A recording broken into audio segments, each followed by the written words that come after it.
जवाहर नवोदय विद्यालय का यह पेपर है। विगत वर्षों का, पुराने वर्षों का ये पेपर है। इसमें आज हम हिंदी, जो 20 नंबर की हिंदी आती है, उसके अनुच्छेद करेंगे। तो पहला अनुच्छेद है, भारत तीर्थ यात्रियों और यात्राओं का देश है। ये पवित्र स्थान चाहे पहाड़ों पर हो या मैदानों में, सामान्यतः या तो नदियों के तटों पर स्थित है या समुद्र के तट पर। इन तीर्थ स्थानों पर जाने वाले केवल धार्मिक लोग ही नहीं होते, वरन सारे भारत से और विदेशों से पर्यटन और सैर सपाटे वाले लोग भी यहाँ आते हैं। जहाँ कहीं 2 या अधिक नदियाँ मिलती हैं, तीर्थयात्री वहाँ स्नान और पूजा करते हैं, क्योंकि माना जाता है कि वह स्थान पवित्र होता है। ऐसा ही एक स्थान हरिद्वार है, जो गंगा नदी के तट पर स्थित है। पवित्र स्थानों पर जाने वाले लोग होते हैं, प्रश्न पहला है, पवित्र स्थानों पर जाने वाले लोग होते हैं धार्मिक, सैर सपाटा करने वाले, और तो आपको ये प्रश्न ऐसा कैसा इसमें मिलाना है। तो ये यहाँ पे दे रखा है कि भारत में धार्मिक लोग ही नहीं होते, वरन भारत से और विदेशों से पर्यटक और सैर सपाटा वाले लोग भी आते हैं। कौन कौन से? धार्मिक भी आते हैं, सैर सपाटा वाले भी आते हैं, और एक और कौन सा है? बच्चे, पर्यटक, व्यापारी या समुद्र यात्री। तो पर्यटक, ये पर्यटक यहाँ आया था, पर्यटक लोग भी यहाँ पर आते हैं। अगला प्रश्न आपका है, निम्न में से कौन सा शब्द सामान्यतः का पर्यायवाची शब्द है? तो सामान्यतः का पर्यायवाची आमतौर पर। अगला प्रश्न है आपका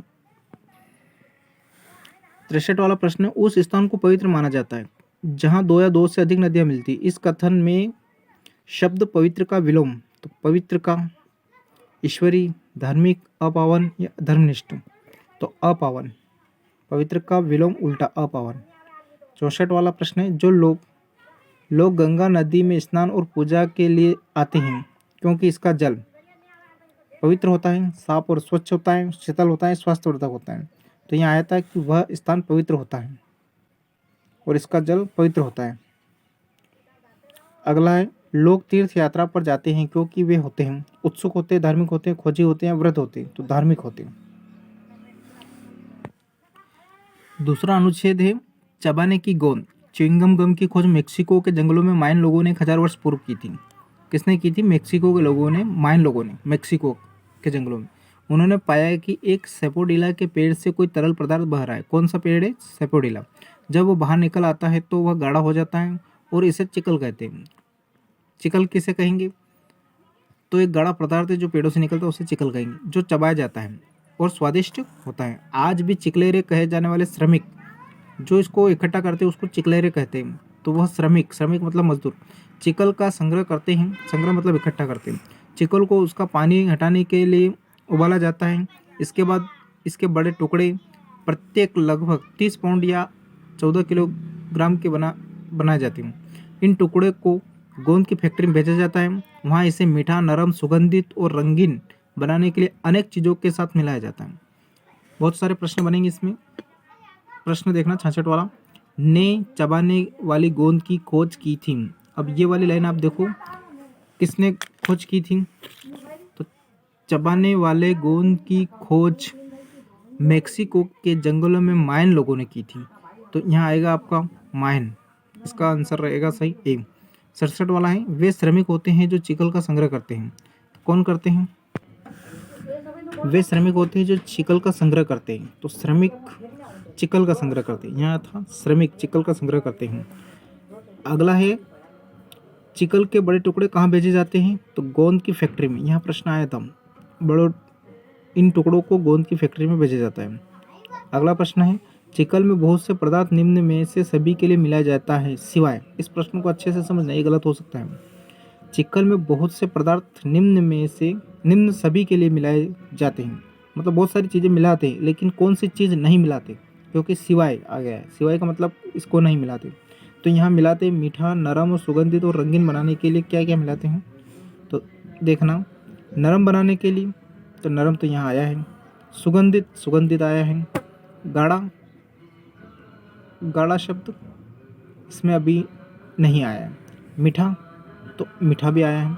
तो आपका गाढ़ा शब्द, क्योंकि गाढ़ा ऑलरेडी रहता है इसलिए उसको गाढ़ा नहीं करते।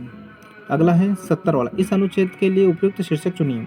तो इसके लिए उपयुक्त शीर्षक क्या रहेगा?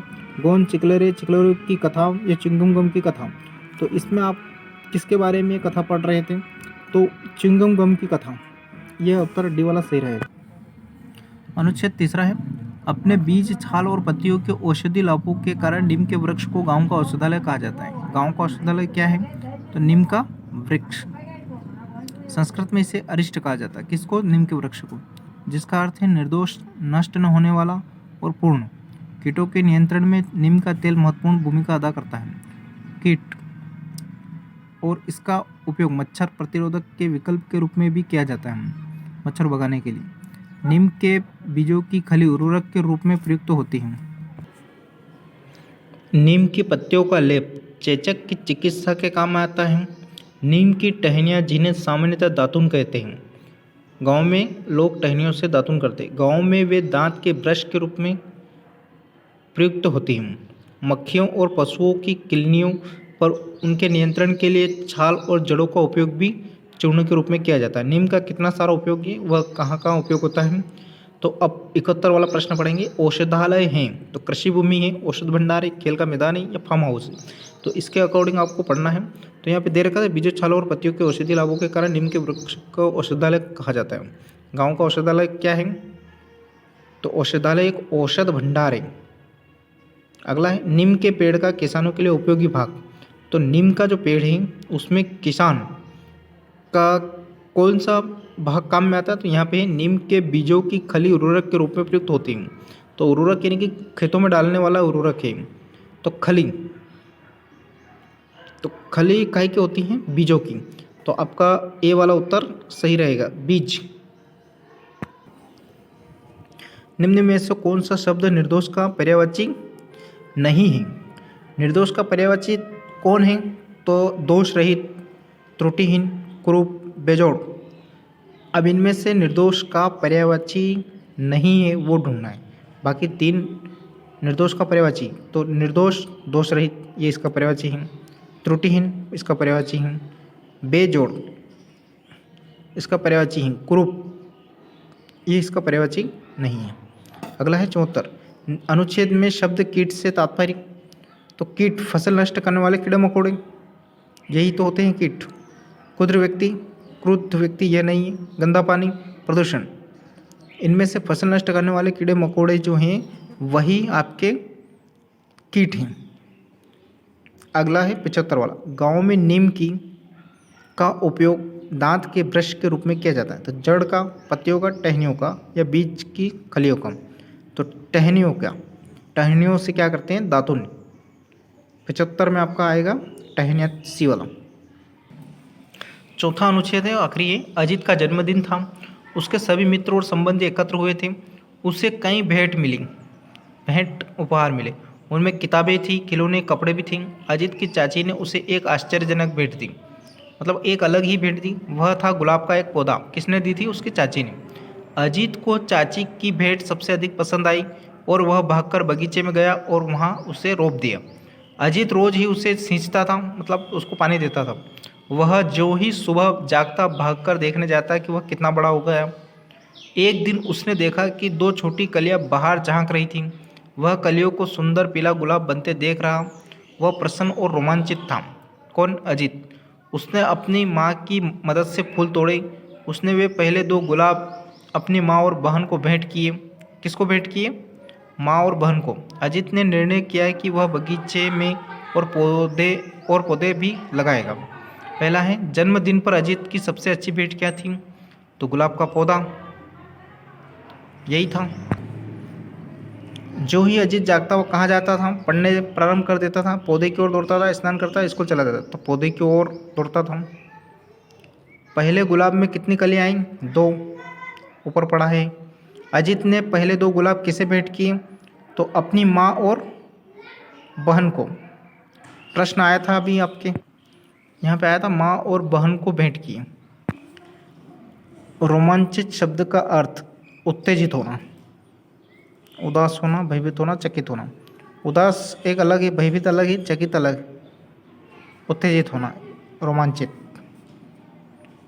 यह आपके 20 नंबर के प्रश्न हिंदी में आएंगे। यहाँ से 20 नंबर कंप्लीट होंगे आपके। 4 अनुच्छेद रहेंगे और 4 अनुच्छेद में लगभग आपके 5-5 प्रश्न रहेंगे, 5 चौक 20। इस प्रकार आपके 20 नंबर कंप्लीट हुए।